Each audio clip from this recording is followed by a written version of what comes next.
Hello guys, welcome back. Anil here again. Today's agenda is level of testing. So earlier session you learned method of testing and you learned about myself in Hindi and you are starting Selenium basics basically on Eclipse side. So watch all those previous video and I would like to request all of you who is watching my video, please subscribe and share, comment, give other who can be benefited from my videos and can start their career in software testing. So it's require a whole lot of effort for me to make these videos. So I would like you guys to make me good reviews and like and share. Thank you. So let's talk about level of testing today. There are uh, five levels of testing. First one, unit level testing. Module level testing, integration level testing, system level testing, acceptance level testing. So I will be talking each in detail. So first take a look on unit level testing.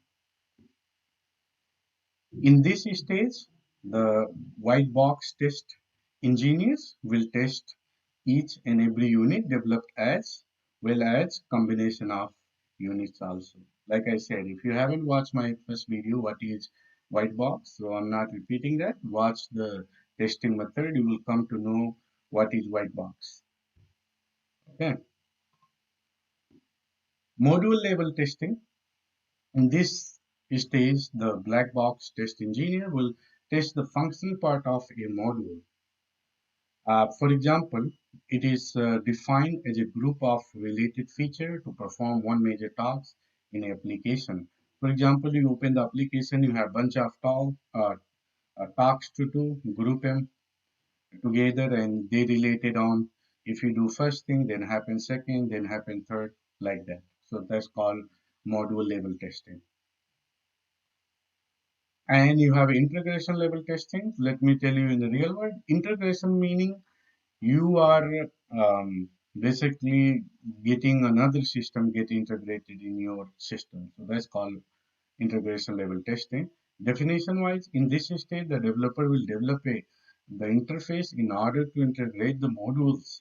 The white box test engineer will test whether those interfaces are working fine or not. Developer will follow any one of the following approaches while integrating the modules. So there are two type of approach on the integration level side.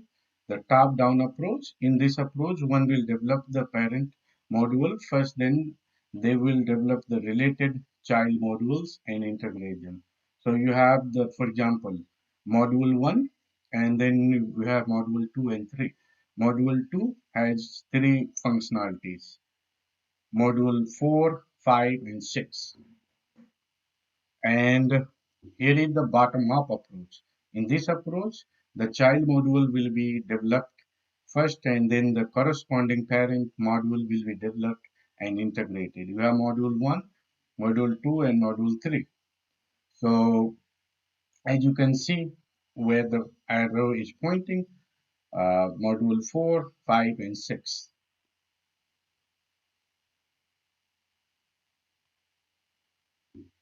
Hybrid or mixed approach. In this approach is a mixed approach of uh, both top-down and bottom-up approaches. Big Bang approach. In this approach, one will wait uh, till all the modules are developed and then finally integrate at a time. So I hope you got the integration meaning as of right now. So continued. While integrating the modules in top-down approach, if at all any mandatory module is missing, then that module is replaced with a temporary program known as stop. Driver while integrating the module in this bottom-up approach, if at all any mandatory modules are missing, then that module will be replaced with a temporary program known as driver. System level testing. In this stage, The black box test engineers will conduct so many types of testing. Among those, one of the IMP is system integration testing. System integration testing is a type of testing in which one will perform some action at one module and check for the reflection in all the related areas. So user acceptance testing, this is very popular kind of testing. User is a short form called UAT. In this stage, the black box test engineer will perform testing on the user-defined areas in presence of the user in order to make him accept the application. Basically, for example, if your application is ready to go into the development, so user acceptance testing must be performed. Basically, how uh, the user will use this application, make sure all the functionality as said in our user manual, it's working according to the business. Environments, it is defined as a group of hardware component with the support of some basic software which can hold the presentation logic, business logic, and the database logic. So this is called environments. Type of environment, stand-alone environment, client-server environment, web environment, distributed environment. Stand-alone environment.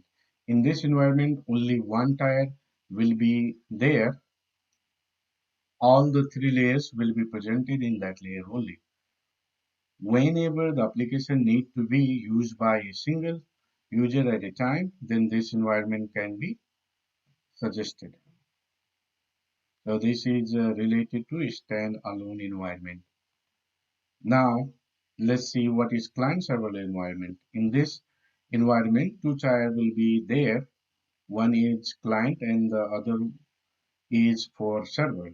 The presentation logic and BL, meaning base logic, will be present in each and every client, and the database logic will be present in the database server. Web environment. In this environment, three tiers will be there. One is for presentation client, the middle one is for application server, and the other is database server. The presentation logic will be present in the client, business logic will be present in the application server, and the database logic will be present in database server. So now we are looking at distributed environment. What does it mean?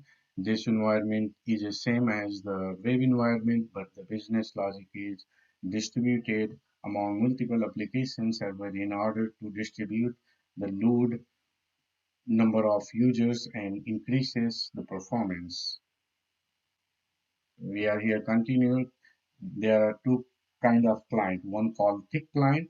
If at all the client machine is having both the business logic as well as presentation logic, and then thin client means if at all the client machine is having only presentation logic, then it is known as thin clients.